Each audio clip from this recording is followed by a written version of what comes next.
سیکھنے میں سب سے بڑی ہرڈل آپ خود ہوتے ہیں، اور وہ آپ خود اس طرح ہوتے ہیں، آپ کی جو پہلے سے سوچ ہوتی ہے، بعض اوقات وہ سوچ اتنی چھوٹی ہوتی ہے اور آپ بڑا کام کرنا چاہ رہے ہوتے ہیں، یعنی سوچ چھوٹی ہے اور کام بڑا کرنا چاہ رہے ہیں، جانا چاند پہ چاہ رہے ہیں اور سوچ جو ہے وہ اچھرے تک جاتی ہے، صرف وہ بھاٹی تک جاتی ہے، تو آپ بڑا کام نہیں کر سکتے، آپ کی سوچ بڑی ہونی چاہیے، اپنی سوچ ہی سب سے بڑا ہرڈل ہے۔ دوسرا میں نے دیکھا کہ لوگوں کا دوسرا بڑا ہرڈل اپنے یقین کے ساتھ جڑا ہوتا ہے، عقائد اتنے چھوٹے ہوتے ہیں، نظریات اتنے چھوٹے ہوتے ہیں، یقین نہیں ہوتا۔ وہ جو جملے آپ آج نوٹ کر رہے ہیں، ڈائری میں نوٹ کر رہے ہیں، باتیں نوٹ کر رہے ہیں، نوٹس لے کے جا رہے ہیں، ارادہ کر کے جا رہے ہیں، سر اسی نے ڈیسٹنی بننا ہے۔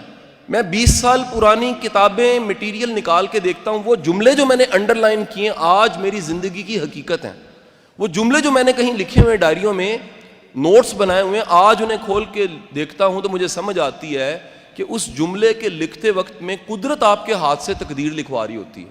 تقدیر صرف وہ نہیں ہوتی جو فکس ہے، قدرت نے انسان پہ یہ رحم اور فضل کرم کیا ہے کہ تقدیر کا ایک حصہ کوشش کے ساتھ جوڑا ہے، اور جب آپ کسی سیشن میں بیٹھے ہوتے ہیں، کسی سیمینار میں بیٹھے ہوتے ہیں، اس وقت میں آپ کی ڈیسٹنی بن رہی ہوتی ہے۔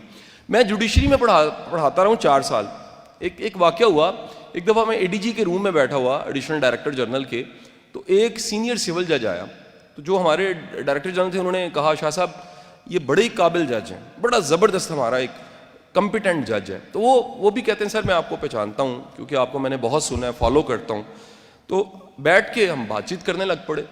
ان جج صاحب سے میں نے پوچھا کہ سر آپ نے جج بننے کا فیصلہ کس دن کیا؟ تو انہوں نے مجھے جواب دیا، انہوں نے کہا شاہ صاحب 2006 میں 2006 میں سپیریئر یونیورسٹی نے الحمرا ہال نمبر 1 بک کروایا اور 3 days کی کانفرنس رکھی، سارے موٹیویشنل سپیکرز کو، ٹرینرز کو، سب کو وہاں بلایا۔ کہتے میں تب اسٹوڈنٹ تھا اور میں وہاں بیٹھ کے ڈائری میں اس دن میں نے لکھا، کسی ٹرینر نے کہا خواب بڑے دیکھو کیونکہ جو خواب تم آج ڈائری پہ لکھ رہے ہو کل کو پورے ہو چکے ہوں گے۔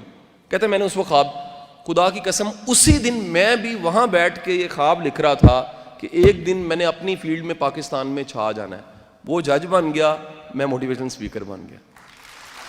ایک لمحہ، ایک مومنٹ ہوتا ہے، صرف ایک مومنٹ میں آپ ڈیسائیڈ کرتے ہیں کہ میں نے کدھر جانا ہے۔ ایک مومنٹ، یہ جہاز 1 ڈگری کا فرق ہوتا ہے نا، منزل بدل جاتی ہے۔ ٹرین کی پٹڑیاں ساتھ ساتھ ہوتی ہیں، شروع میں ساتھ ساتھ ہوتی ہیں، لیکن جب منزل آتی ہے تو ایک فیصلہ آباد ہوتا ہے اور دوسرا گولڑا موڑ ہوتا ہے، فرق پڑ جاتا ہے۔ تو آج یہ ڈیسائیڈ کر کے یہاں سے اٹھیں آپ نے کرنا کیا، اور یہ جو اپنے آپ کے پیچھے ہم پڑے ہوتے ہیں، اپنے دشمن بنے ہوتے ہیں، کس طرح سے؟ اپنی سوچ کی وجہ سے۔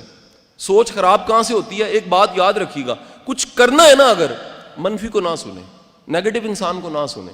اس سوسائٹی میں یہ کہنے والے کہ تم نہیں کر سکتے ہزاروں لوگ ہیں جو یہ کہتے پھر رہے ہیں تم نہیں کر سکتے۔ یہ بالکل اسی طرح جیسے کوڑے کا ٹرک جا رہا ہوتا تھا، پیچھے کوڑا گر رہا ہوتا تھا، اس کی بدبو پھیل رہی ہوتی تھی۔ ایسے کتنے لوگ ملیں گے جن کو آپ بتائیں گے جی میں ای کامرس سے بزنس شروع کرنا چاہتا ہوں، ای کامرس میں، اور میں اس میں آگے بڑھنا چاہتا ہوں، میں پیسے کمانا چاہتا ہوں، میرے ملک کا بھلا ہوگا، ڈالرز پاکستان میں آئیں گے، پاکستان کی اکانومی بہتر ہوگی۔ وہ کہیں گے بہ جا، اے نہیں ممکن، یہ یو کانٹ، آپ نہیں کر سکتے۔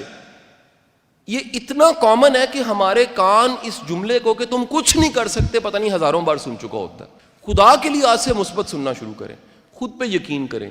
یہ آپ کا خود پہ یقین ہوتا ہے، زمانہ آپ پہ یقین کرتا ہے۔